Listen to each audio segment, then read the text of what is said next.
आ गए आप। आ गए हो तो चैनल को सब्सक्राइब कर लेना, वीडियो अच्छी लगे तो लाइक और शेयर कर देना और हाँ, बेल आइकन जरूर दबा देना ताकि आपको नई वीडियोस की नोटिफिकेशन मिलती रहे।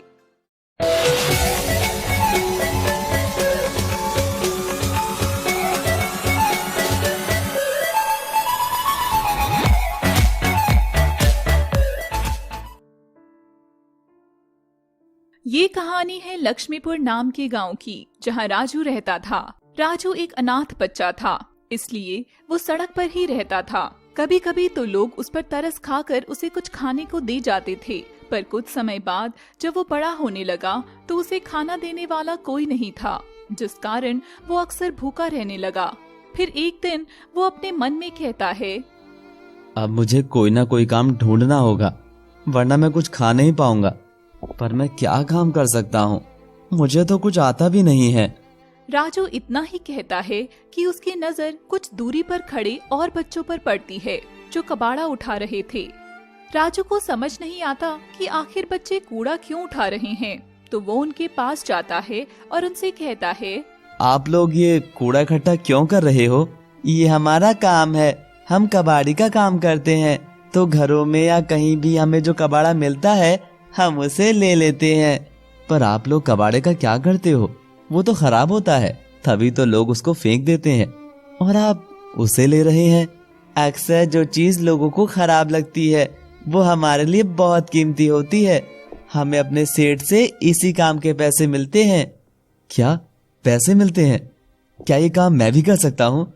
मैं बहुत भूखा हूँ, तो मुझे भी पैसे मिल जाएंगे? हाँ हाँ, बिल्कुल मिल जाएंगे। ठीक है, तुम हमारे सेठ के पास चलो और उनसे बात कर लो। फिर राजू उनके साथ सेठ के पास जाता है और उनसे काम मांगता है। सेठ जी, मैं भी कबाड़ी का काम करना चाहता हूँ और पैसे कमाना चाहता हूँ। पर तुम यही काम क्यों करना चाहते हो? कोई और काम भी तो कर सकते हो। सेठ जी, मुझे इस काम की बात बहुत अच्छी लगी कि हम ऐसी चीजों की कीमत लगाते हैं जो दूसरों के लिए खराब होती है। हर इंसान को अच्छी चीजें चाहिए जिनमें कोई खराबी ना हो, पर कबाड़ी एक ऐसा है जो खराब चीजों की कीमत लगाता है।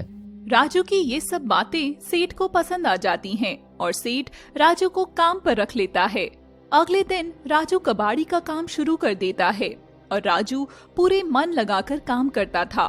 फिर एक दिन उसे कबाड़ में कुछ किताबें मिलती हैं। राजू उन्हें पढ़ना चाहता था, पर पढ़े लिखे ना होने के कारण वो पढ़ नहीं पाता था। तो राजू अपने सेठ के पास जाता है और कहता है, सेठ जी, मैं पढ़ना चाहता हूँ। पढ़ाई? पर राजू बेटा, तुम पढ़ाई करके क्या करोगे? तुम तो एक कबाड़ी हो। पढ़ाई लिखाई का काम हमारे लिए नहीं है।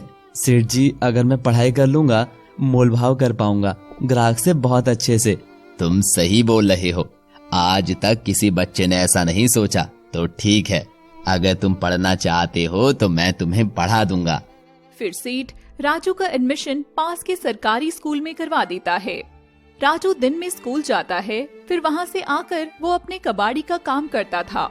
ऐसे ही राजू दिन रात मेहनत करता और अब राजू जवान हो गया था और 12वीं क्लास में भी आ गया था। राजू पढ़ाई में बहुत होशियार था, तो वो पूरी रात बैठकर पढ़ाई करता था। नतीजा ये हुआ कि राजू ने पूरा स्टेट टॉप किया था। सेठ और बाकी बच्चे राजू की इस तरक्की से बहुत खुश थे, जिस कारण सेठ सबको बाहर खाना खिलाने लेकर जाता है। तभी एक बच्चे की चप्पल टूट जाती है, जिस कारण सब एक बड़े रेस्टोरेंट के बाहर खड़े हो जाते हैं, जिसे देखकर राजू सेठ से कहता है, सेठ जी देखो, कितना आलीशान रेस्टोरेंट है, चलो आज इसमें खाना खाते हैं।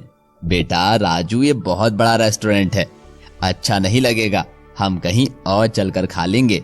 नहीं सेठ जी, हम पैसे देंगे और खाना खाएंगे, क्या दिक्कत है इसमें? कौन सा फ्री का खाना खाएंगे? राजू की जिद और उसकी खुशी के लिए सेठ सबको रेस्टोरेंट के अंदर लेके जाते हैं, पर रेस्टोरेंट के मालिक को गलतफहमी हो जाती है, क्योंकि उन सबके कपड़े फटे पुराने थे। तो उसको लगता है कि सब लोग भीख मांगने आए हैं, तो वो गुस्से से उन्हें कहता है, तुम 2 कौड़ी के लोग मेरे इतने महंगे रेस्टोरेंट के अंदर कैसे आ गए?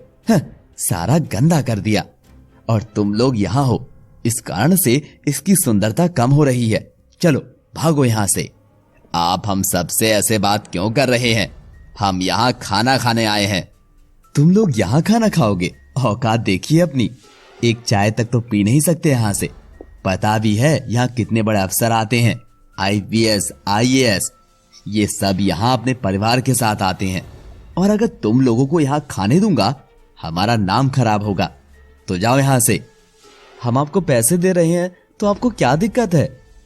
मैं नहीं चाहता कि तुम जैसे लोग मेरे यहाँ कुछ खाएं, तो जाओ यहाँ से, वरना धक्के देकर बाहर निकलवा दूंगा।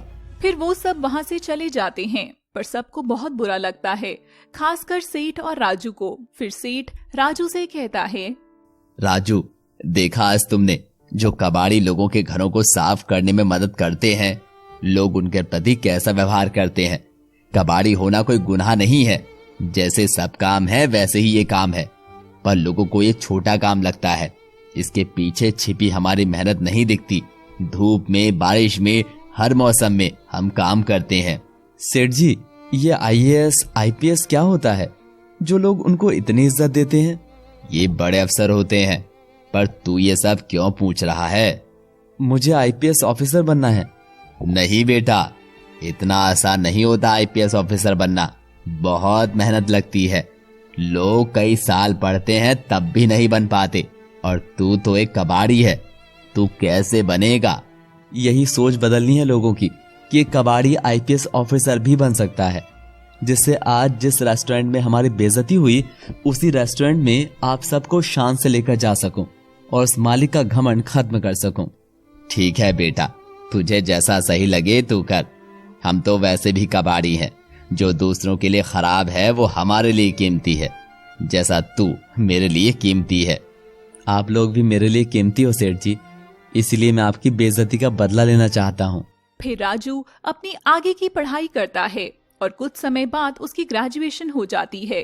फिर वो UPSC सिविल का फॉर्म भरता है और दिन में अपना कबाड़ी का काम करता था और रात में पढ़ाई। ऐसे ही समय बीतता जाता है और उसका UPSC का एग्जाम भी हो जाता है।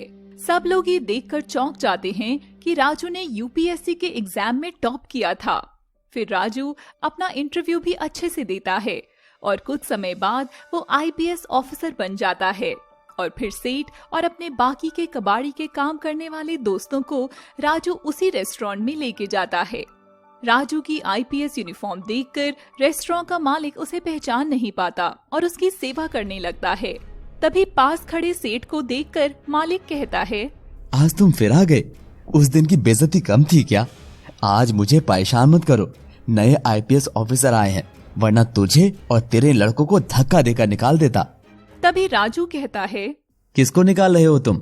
ये सब मेरे साथ है। अगर तुम्हें तकलीफ है तो मैं भी चला जाता हूँ यहाँ से। अरे नहीं नहीं साहब, आप कहाँ जाओगे? मुझे मालूम नहीं था कि आप लाए हो इन्हें यहाँ। शायद तुमने मुझे पहचाना नहीं है। मैं वही लड़का हूँ जो उस दिन इनके साथ आया था।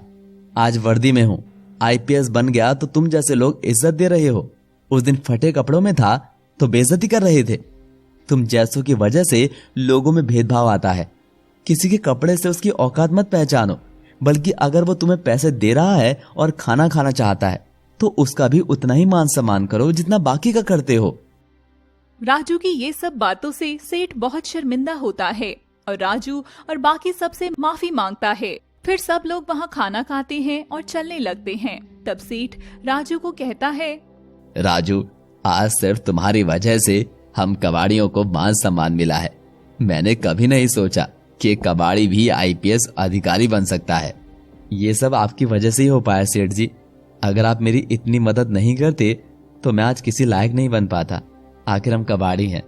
आपने एक बेकार इंसान को बेशकीमती बना दिया सेठ जी। दोस्तों, हम इस कहानी के माध्यम से आपको बस ये कहना चाहते हैं कि किसी को उसके कपड़े या उसके काम से जज मत करिए। सब अपना काम करते हैं, कोई काम छोटा या बड़ा नहीं होता और सम्मान पाने का हक सबका होता है, फिर चाहे वो गरीब हो या अमीर, एक कबाड़ी वाला हो या रिक्शा चालक।